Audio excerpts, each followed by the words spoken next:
আপনি ইতিহাসের স্রষ্টা। আপনার ছেলে, আপনার সন্তান, আপনার ভাই, আপনি নিজে, যিনি আহত হয়েছেন, যারা এখানে আসছেন, তারা ইতিহাসের স্রষ্টা। ইতিহাসের স্রষ্টাকে সাধারণ মাপকাঠি দিয়ে, টাকা পয়সা দিয়ে হয় না। যে জাতি ইতিহাসকে স্মরণ করতে পারে না, সে জাতির ভবিষ্যৎ নেই। আপনারা হলেন সেই জ্বলন্ত, জীবন্ত ইতিহাস। কাজে জাতির পক্ষ থেকে আজকে আবার সুযোগ পেয়েছে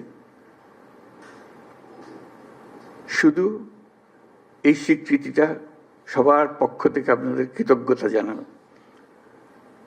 এটা মনের বিষয়, এটা কোনো টাকা পয়সার, কোনো প্রাতিষ্ঠানিক কোনো বিষয়ের বিষয় না। মনের থেকে এটা হতে থাকবে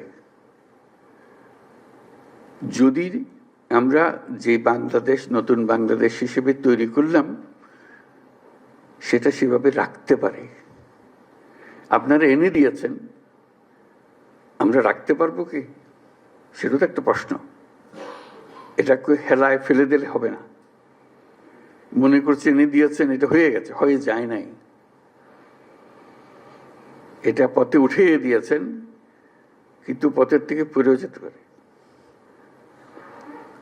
কাজে সেটাতে আমাদের সার্বক্ষণিক সাবধান থাকতে হবে, আপনাদের নজর রাখতে হবে। আমরা এনে দিলাম, খবরদার এটাকে নষ্ট করে ফেলো না। আমরা আছি।